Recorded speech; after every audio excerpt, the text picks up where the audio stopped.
mga ka-charm, ito magpapating ako today.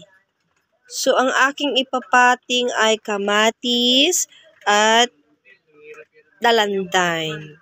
Itong kamatis na to marami to, kaya lang tingnan nyo naman kumunti na siya. Kaya kailangan ko na siyang ipating. Ito namang dalandan ay kakakain ko lang nito. Pinatubo ko na agad siya. Ayan, ganyan. So, kailangan ko na siyang i-transfer kasi napapansin ko pa ang tagal niyang tumubo. Oo. Siguro dahil siksik sila. So, ito, tapating natin yan. Meron tayong mga kagamitan. May pala tayo at syempre may gloves tayo.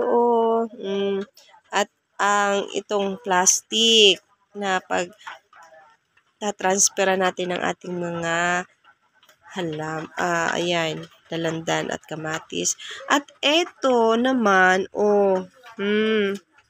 yung lupa. Kasi ang lupa dito is brown, acidic.